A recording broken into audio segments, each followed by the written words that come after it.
Good evening everyone. Welcome to my নিরুদ্দেশ যাত্রা YouTube channel Facebook page. আজকে আমি তোমাদের সাথে আলোচনা করতে এলাম ক্লাস 9 সিবিএসসি বোর্ড আমাটির ভেপু উপন্যাসের দুর্গাদিদি অধ্যায়ের কিছু গুরুত্বপূর্ণ প্রশ্ন উত্তর নিয়ে। দুর্গাদিদি অধ্যায়ের এক্সপ্লেনেশন ভিডিও অলরেডি আমার ইউটিউব চ্যানেলে আপলোড করা আছে।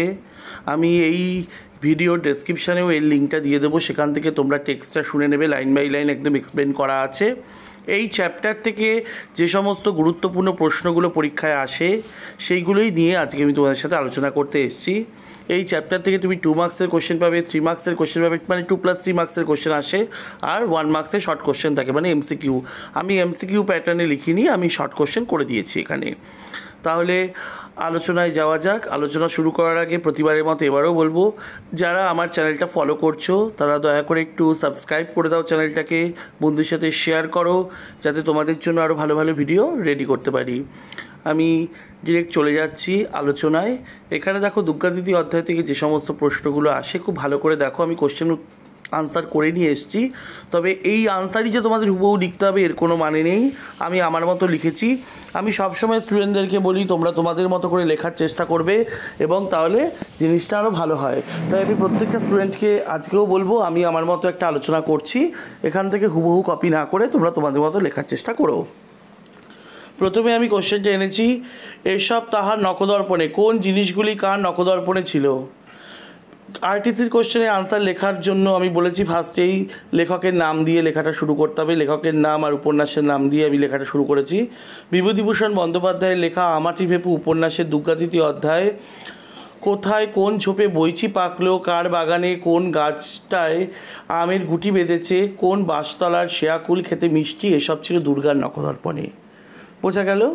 এরমভাবেই আনসারটা স্টার্ট করবে। আমি বারবার এরমভাবে লিখিনি, আমি একখানা আনসার এরভাবে লিখে দেখিয়ে দিলাম, বাকিগুলো আমি এমনি লিখেছি। কিন্তু তোমরা যখন পরীক্ষায় লিখবে আরটিসির কোশ্চেন, মানে রেফারেন্স টু দ্য কন্টেন্টের যে কোশ্চেনগুলো থাকে, মানে গল্পের লাইন তুলে যে কোশ্চেন আসে, সে লেখাটা কিন্তু এরমভাবেই হবে, বলে দিলাম বারবার করে।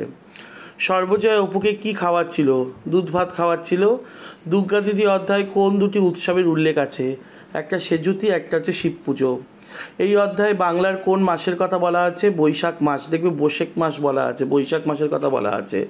সর্বজয়ার কথা শেষ হইবার পূর্বেই এক ব্যাপার ঘটিল। ব্যাপারটি কি? ব্যাপারটি কি তা সংক্ষেপে আলোচনা করো।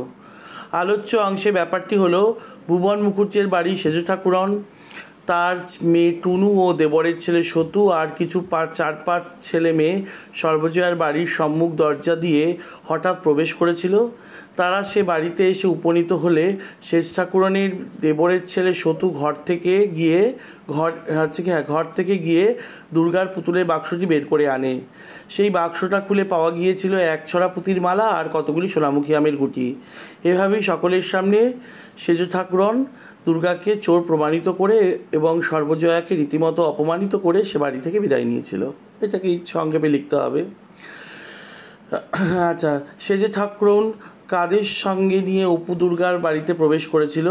তাহলে এটা হবে তার মেয়ে টুনু ও দেবরের ছেলে সতু ও কিছু 4-5টা ছেলে মেয়েকে নিয়ে সর্বজয়ার বাড়ির সম্মুখ দরজা দিয়ে হঠাৎ প্রবেশ করেছিল। দুর্গার পুতুলের বাক্স খুলে কি কি পাওয়া গিয়েছিল? 1 ছড়া পুঁতির মালা আর কিছু সোনামুখী আমের গুটি। পাঁচিলের গায়ে ঠেস দিয়ে দাঁড়িয়ে ঘামিতেছিল। কার কখন এমন অবস্থা হয়েছিল? এখানে ঠেস হবে, ঠয়েকার হবে, এখানে ফ হয়ে গেছে, একটুখানি মানে টাইপিং মিস্টেক হয়েছে জায়গাটা। শেষ ঠাকুরন যখন অপু ও দুর্গার বাড়িতে এসে চুরির দায়ে দুর্গাকে ও সর্বজয়াকে রীতিমতো অপমান করছিলেন, তখন মায়ের কাছে মার খাবার ভয়ে দুর্গা দেওয়ালে ঠেস দিয়ে দাঁড়িয়ে ঘামছিল। ও মেয়ে সোজা মেয়ে হবে না, আমি বলে দিচ্ছি। কে কাকে কোন প্রসঙ্গে এমন কথা বলেছিল? শেষ ঠাকুরন অপু ও দুর্গার বাড়িতে এসে দুর্গাকে চোর প্রমাণিত করেছিল।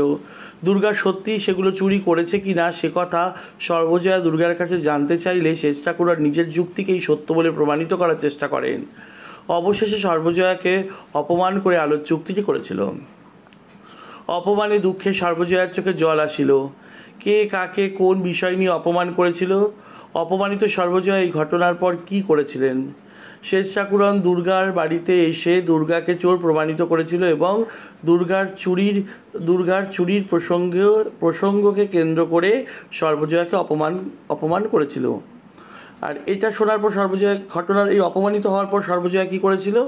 শেষ ঠাকুরানের অপমানজনক কথায় সর্বজয়ার চোখে জল চলে এসেছিল। সে ফিরে দুর্গার রুক্ষ চুলের গোছা টেনে ধরে দুধ ভাত মাখা হাতেই দূর দাঁড় করে দুর্গার পিঠে কিলের উপর কিল ও চরের উপর চর মারতে মারতে বলতে লাগলো, আপদ বালাই একটা কোথা থেকে এসে জুটেছে। রাগের মাথায় সর্বজয়া দুর্গার মৃত্যু কামনা করতেও দ্বিধাবোধ করে না। অবশ্যই দুর্গাকে বাড়ি থেকে বেরিয়ে যেতে বলে। কেন দুর্গা খিড়কির দৌড় দিয়ে ছুটে বাইরে চলে গিয়েছিল? মায়ের হাতে প্রচণ্ড মার খেয়ে দুর্গা খিড়কির দৌড় দিয়ে ছুটে বাইরে চলে গিয়েছিল। তাহা সে জানে না কার কোন বিষয়টি অজানা ছিল। দিদি অর্থাৎ দুর্গা পুঁতির মালা চুরি করে এনেছে কিনা সেটা অপুর অজানা ছিল। তাহা সে নিজে জানে কার কোন বিষয়টি জানা ছিল। দুর্গার পুতুলের বাক্সে যে আমের গুটিগুলো পাওয়া গিয়েছে সেগুলি যে চুরি জিনিস নয় সেটা অপুর জানা ছিল। অপুকে সঙ্গে নিয়ে দুর্গা কোথায় আম কুড়াতে গিয়েছিল? টুনুদের বাগানে। কুড়িয়ে আনা আমের গুটিগুলি দুর্গা কেন খেতে পারেনি? কার সাথে সেই আম খাবে বলে দুর্গা ঠিক করেছিল? সর্বজয়া বাড়িতে উপস্থিত থাকার জন্য কুড়িয়ে আনা আমের গুটিগুলি খাওয়া হয়নি, আর এটা অপুর সাথে খাবে বলে দুর্গা ঠিক করেছিল। অপু কেন তার মায়ের উপর রাগ হয়েছিল? অপুর মা দুর্গার গায়ে হাত তুলেছিল। দুর্গার রুক্ষ চুলের গোছা ছিঁড়ে গিয়েছিল। সেই বিষয়টি দেখে অপুর তার মায়ের উপর রাগ হয়েছিল। দিদির উপর অত্যন্ত মমতা হয়। কার কখন এরূপ অনুভব হতো? দিদির জন্য সে কি করার কথা চিন্তা করত। যখন দুর্গার মাথার সামনে রুক্ষ চুলের গোছা খাড়া হয়ে বাতাসে ওড়ে, তখন কি জানি কেন দিদির উপর অত্যন্ত মমতা হয় অপুর মনে হতো তার দিদির কেউ কোথাও নেই। সে যেন একা কোথা থেকে এসেছে, তার সাথী কেউ এখানে নেই। অপুর শুধু মনে হয় কেমন করে সে দিদির সমস্ত দুঃখ ঘুচিয়ে দেবে, সমস্ত অভাব পূরণ করে তুলবে। তার দিদিকে সে এতটুকু কষ্ট পেতে দেবে না। কে ঘাট থেকে জল নিয়ে আসছিল? রাজকৃষ্ণ পালিতের স্ত্রী। দুর্গাকে খুঁজতে অপু সবার প্রথমে কোথায় গিয়েছিল? দুর্গাকে খুঁজতে অপু সবার প্রথমে টুনুদের বাড়ি, পটলিদের বাড়ি, নাড়াদের বাড়ি গিয়েছিল। কারা উঠোনে ছোটাছুটি করে লুকোচুরি খেলছিল? ভুবন মুখুজ্জের বাড়ির সব ছেলেমেয়েরা। ও আমাদের দিকে হবে। কে কাকে দেখে এমন কথা বলেছিল? কথাটির অর্থ বুঝিয়ে দাও। রানু অপুকে দেখে এমন কথা বলেছিল। রানু বোঝাতে চেয়েছে ওরা যা খেলছিল সেই খেলায় অপু তাদের দলের হয়ে খেলবে। অপু কেন রানুর হাত ছাড়িয়ে নিয়েছিল? অপুর তখন খেলার ইচ্ছা ছিল না। সে দুর্গাকে খুঁজে বের করতে তৎপর, তাই খেলবে না বলে অপু রানুর হাত ছাড়িয়ে নিয়েছিল। কোথায় দুর্গাকে প্রায় দেখতে পাওয়া যায়? বকুলতলায়। ভুবনবাবুর বাড়ির থেকে অপু দুর্গাকে খুঁজতে কোথায় গিয়েছিল? বকুলতলায় গিয়েছিল।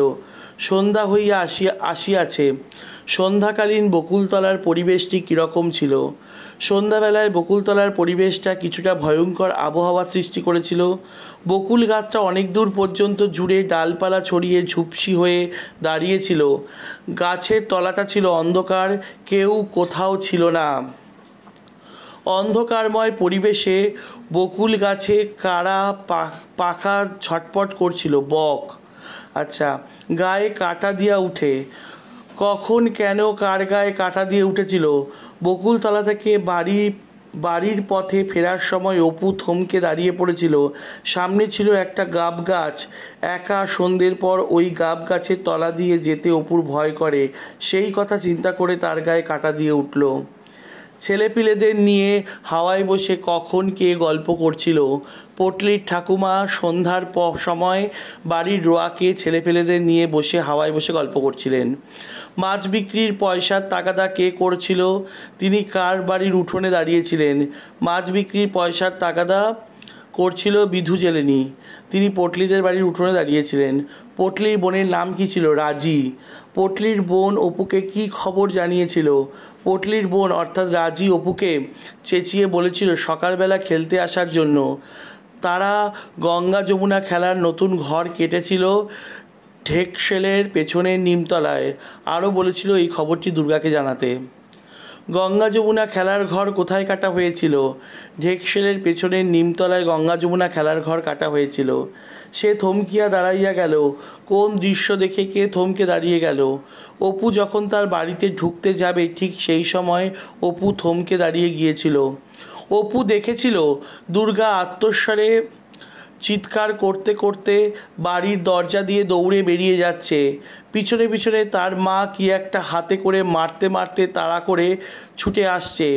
দুর্গা গাবতলার পথ দিয়ে ছুটে পালিয়ে গেল। কার কোন কথা শুনে অপুর সমস্ত শরীর জমে পাথরের মতো আড়ষ্ট হয়ে গিয়েছিল। দুর্গা গাবতলার পথ দিয়ে ছুটে পালিয়ে গেলে তার মা দরজা থেকে ধাবমানা মেয়ের পেছনে চেঁচিয়ে অনেক খারাপ খারাপ কথা বলতে থাকে। জন্মের মতো বিদায় করে দেবার কথা, আর কখনো বাড়িতে না ফেরার কথা, এমনকি অবশেষে ছাতিমতলায় দিয়ে আসার কথা বলে ফেলে। ছাতিমতলায় গ্রামের শ্মশান। মায়ের মুখ থেকে দুর্গার প্রতি এসব বাক্য শুনে অপুর সমস্ত শরীর যেন জমে পাথরের মতো আড়ষ্ট ভারী হয়ে গিয়েছিল। গ্রাম্য শ্মশান কোথায় অবস্থিত? ছাতিমতলায়। দুর্গাদিতি অধ্যায়ে কোন বাগধারা ব্যবহৃত আছে? কলের পুতুল। তাহার মনে নানান প্রশ্ন জাগিতেছিল। কার মনে কোন কোন প্রশ্নের উদয় হয়েছিল? অপুর মনে নানান প্রশ্নের উদয় হয়েছিল। দিদির আবার মার খেলো কেন? দিদি এতক্ষণ কোথায় ছিল? ও দুপুরবেলা দিদি কি খেলো? দিদি কি আবার কোনো জিনিস চুরি করে এনেছে? ইত্যাদি নানান প্রশ্ন অপুর মনে এসে ভিড় জমিয়েছিল। অপুর দপ্তরে কি কি বই ছিল? অপুর দপ্তরে দুখানা মোটা মোটা ভারী ইংরেজি বই, কবিরাজি ঔষধের তালিকা, একখানা পাতা ছেঁড়া দাশুরায়ের পাঁচালী, 1303 সালের একখানা পুরাতন পাঁজি প্রভৃতি বই ছিল। মায়ের দিকে চাইয়া ভয়ে ফুপিয়া উঠিল। কে কখন এমন আচরণ করেছিল? সর্বজয়া যখন অপুকে বাটি করে দুধ দিয়ে সেটি খেতে বলেছিল, তখন অপু খানিকটা দুধ খেয়ে বাকিটা খেতে চাইছিল না। দুধের বাটি মুখের সামনে নিয়ে চুপ করে বসেছিল। তখন সর্বজয়া এর কারণ জানতে চাইলে অপু দিদির জন্য মন খারাপ লাগছে এমন কথা বলে কেঁদে উঠেছিল। দুর্গা সারাদিন কি কি খেয়েছে ভেবে সর্বজয়া অনুমান করেছিল দুর্গা পালিতদের বাগানে বসে কাঁচা আম আর জামরুল খেয়েছে। রাতে অপু দুর্গা কোথায় শুয়েছিল? তক্তাপোষে। অপুর পাশে কার শোবার জায়গা ছিল? মায়ের, অর্থাৎ সর্বজয়ার। কে কোথায় বসে তামাক খাচ্ছিল? হরিহর আহারাদি সেরে পাশের ঘরে বসে তামাক খাচ্ছিল। কে দুর্গাকে খুঁজে এনেছিল? হরিহর। অপু প্রতিবাদের উত্তেজনায় বিছানায় উঠিয়া বসিল। কার কোন কথায় অপু প্রতিবাদের উত্তেজনায় বিছানায় উঠে বসেছিল? সেই সময় অপু কোন কোন কথা জানিয়েছিল? যখন দুর্গা অপুকে প্রশ্ন করেছিল যে সতু কি করে টের পেল পুতির মালা তার পুতুলের বাক্সে আছে, সেই কথা শুনে অপু প্রতিবাদের উত্তেজনায় বিছানায় উঠে বসেছিল। সেই সময় অপু দুর্গাকে জানিয়েছিল যে গতকাল সতু বিকেলবেলা তার সাথে খেলা করতে এসেছিল। তখন সতু দুর্গার পুতুলের বাক্স খুলে কিছু একটা দেখেছিল। অপু সতুকে দুর্গার পুতুলের বাক্সে হাত দিতে বারণ করেছিল। কোথায় মেরেছে মা? কে কাকে এমন কথা বলেছিল? উত্তরে উদ্দিষ্ট ব্যক্তি কি জবাব দিয়েছিল? অপু তার দিদি দুর্গাকে এমন কথা বলেছিল। উত্তরে দুর্গা জানিয়েছিল মা তার কানের পাশে একটা বাড়ি মেরেছিল, সেখান থেকে রক্ত বেরিয়েছিল, এখনও সেই স্থানটি কনকন করছে। অপু কেন দুর্গার কানে পিদিমের তেল লাগিয়ে দেবে বলেছিল? পিদিম মানে প্রদীপ। দুর্গা অপুকে জানিয়েছিল তার মা তার কানের পাশে একটা বাড়ি মেরেছিল, সেখান থেকে রক্ত বেরিয়েছে, এখনও সেই স্থানটি কনকন করছে, তাই অপু দুর্গার কানের প্রদীপের তেল লাগিয়ে দেওয়ার কথা বলেছিল। কাদের বাগানে কামরাঙা পেকেছিল? পালিতদের বাগানে। দুপুরবেলা দুর্গা কি খেয়েছিল? পালিতদের বাগান থেকে কামরাঙা পেড়ে খেয়েছিল। মিষ্টি গুড়ের সাথে কিসের তুলনা করা হয়েছে? কামরাঙার তুলনা করা হয়েছে। অর্থাৎ দুর্গা দিদি অধ্যায় থেকে যে ধরনের প্রশ্ন আসতে পারে সমস্ত ধরনের প্রশ্ন নিয়ে কিন্তু আমি তোমাদের সাথে আলোচনা করে দিলাম। এর থেকে কিন্তু আদার্স আর কোনো প্রশ্ন এর চ্যাপ্টার থেকে নেই। আমি সব রকম প্রশ্ন এখানে আলোচনা করে দিলাম। প্রশ্নগুলো তোমরা স্ক্রিনশট নিয়েও পড়তে পারো, বা তোমরা যদি মনে করো যে কোশ্চেন আনসারগুলো লিখে নেবে, নিজেদের মতো করে একটু বানিয়ে লিখবে, আমি তো সবসময় সাজেস্ট করবো নিজেদের মতো করে বানিয়ে লেখার জন্য, তাহলে খুব ভালো হয়। এভাবেই তোমরা একটু আমার পাশে থাকো, আমার চ্যানেলটাকে সাবস্ক্রাইব করো, বন্ধুদের সাথে শেয়ার করো, যাতে তোমাদের জন্য আরও ভালো ভালো ভিডিও রেডি করতে পারি। আজ এই অবধি, তোমরা এভাবেই আমার পাশে থাকো আর পড়াশোনায় থাকো। চলো, বাই।